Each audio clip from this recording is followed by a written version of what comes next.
So I know that you keep up on this stuff, but we've watched Musk and Michael Saylor and everybody saying that Bitcoin's going to continue to go up as the dollar inflates. Now, this is really your strike zone. Obviously, they're kind of using this again. Like the dollar for sure is going to inflate. I think we all agree on that. At least you and I do. Why are some of these big names jumping in now?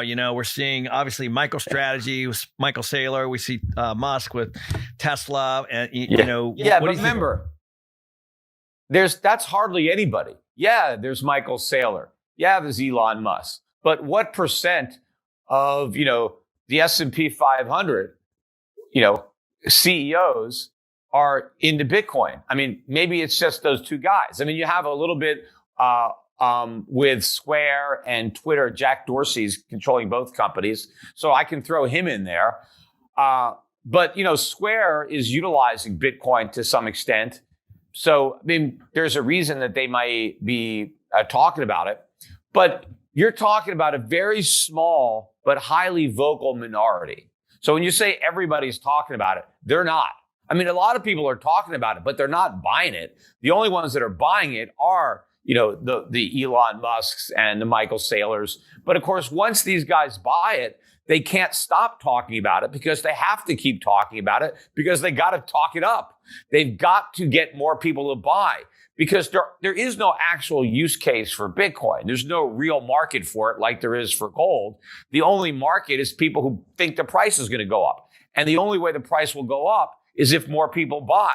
And the only way the people who already own it can get out of it is if they have new buyers to sell it to. So that's why Michael Saylor has to constantly pound the table. He does any interview. I mean, no matter who requests him, he will do any podcast, no matter how small. He is 24/7 Bitcoin promoter. I mean, who the hell's running MicroStrategy? I mean, maybe he's doing this whole thing as a distraction because maybe his software company is failing. And so he turned it into a Bitcoin ETF. And all he does is tout Bitcoin. That's his basic job now, is to try to pump this thing up. But once you get beyond these big pumpers, it's just a distraction for most companies. I mean, they look at it, but they've got nothing to do with it.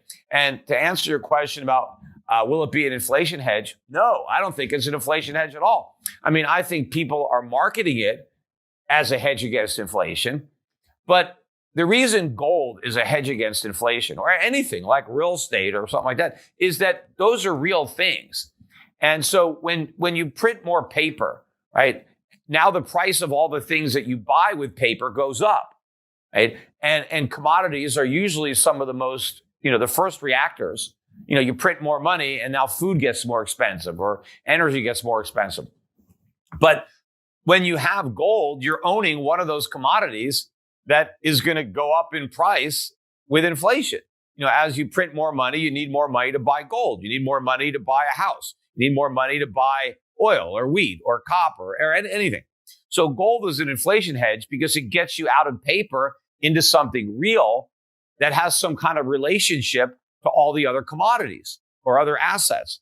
But Bitcoin isn't real. It has no relationship to anything. There is no historic, metric that says how many Bitcoins should it take to buy a house? How many Bitcoins should it take, to buy an ounce of gold or a barrel of oil? I mean, there's no relationship, but you can go back over history and say, hey, how much should the average house cost in terms of gold? Right? How many ounces of gold should it take to buy a house? How much gold do you need to buy oil or to buy wheat or to buy copper? I mean, you can go back for hundreds of years or more, and you can kind of look at this and say, okay, well, if paper is going to collapse and I got to get out of paper and I want to store my purchasing power to buy the things that I need in the future, well, I'll buy gold because gold will hold on to its purchasing power. And then I can use my gold to buy a house or to buy the things that I need. Because if I'm just holding on to dollars, paper, I may not be able to buy anything because the paper can lose so much value. But I think people who think Bitcoin is going to behave like gold are wrong. I mean, first of all, it's not behaving anything like gold now. It just goes straight up. Gold doesn't do that. 10x in a year, Bitcoin right? is just marches to its own drum. It's a pure speculative mania. And we could have a huge outbreak of inflation where gold goes to 5 or 10,000 And in that environment, Bitcoin could go to approach zero.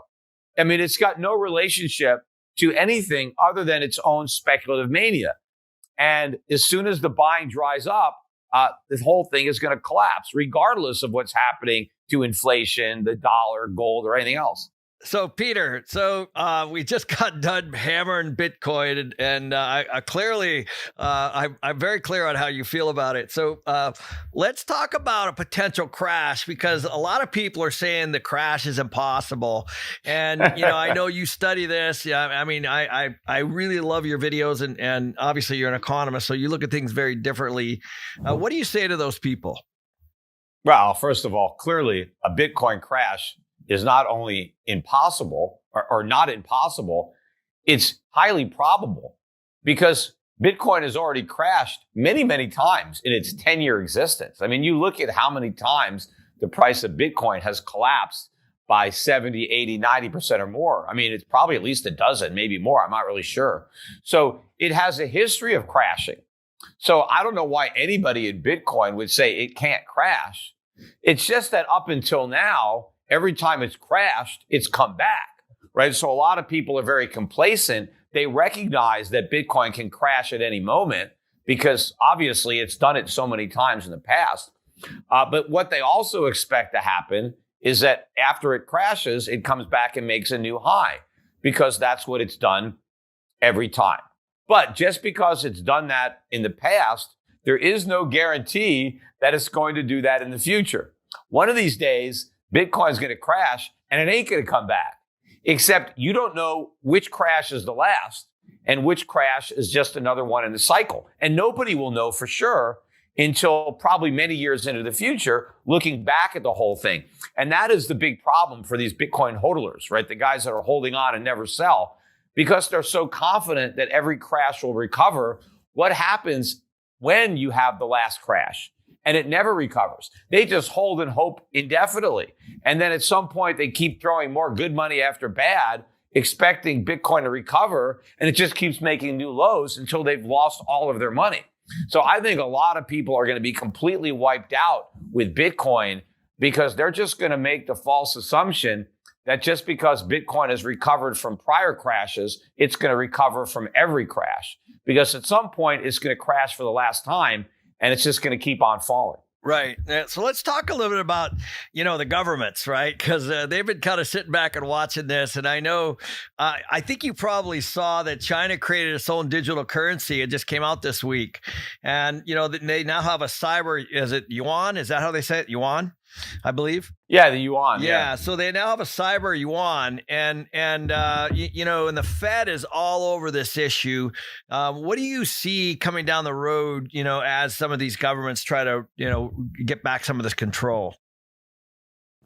Yeah, well, certainly a digital sovereign fiat currency is much different than Bitcoin, right?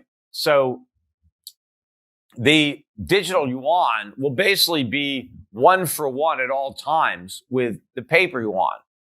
And in fact, the Chinese government has said that they're not going to just simply issue the digital yuan in addition to the paper yuan. They're going to destroy a paper yuan every time they issue one in digital form. So it's not a net increase in inflation, right? The money supply is not going to expand as they create digital yuan. They're simply going to replace some of the paper money supply with a digital money supply. And so basically the Chinese consumers will have a choice. They can carry around paper in their wallet, or they can carry the digital yuan in their smartphones, right? So one or the other. Now, I have a feeling that eventually over time, they will phase out completely the paper. Because if the Chinese government wants to have complete control over the population and know everything that they do, what better way than to force all your transactions online, where the Chinese government knows everything you buy, right? That way, if you buy something that they don't like, they can arrest you, right? So it's a very oppressive tool, and I don't like this at all, and I don't like the U.S. government having this either. And so, but I think we're going to move in that direction.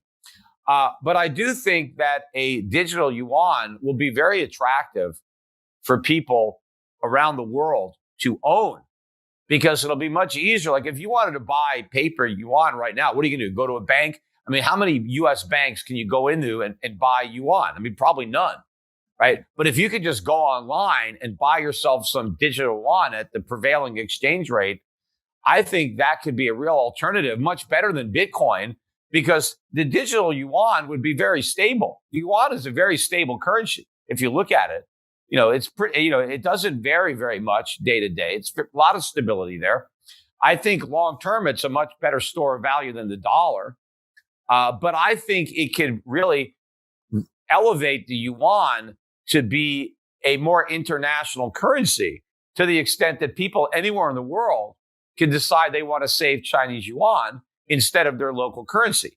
I mean, I think it's a much better alternative for people in high inflation countries that want to get out of their own fiat currency. Right now, maybe they would go to Bitcoin, which is extremely volatile and extremely expensive. The yuan would be far more stable and much cheaper to transact in. So I think it could ultimately be a big threat, not only to Bitcoin, but also to the US dollar, to the extent that we don't have a digital dollar and they've got a digital yuan, and more people want to own that instead of the dollar. Then again, it helps diminish the dollar's role.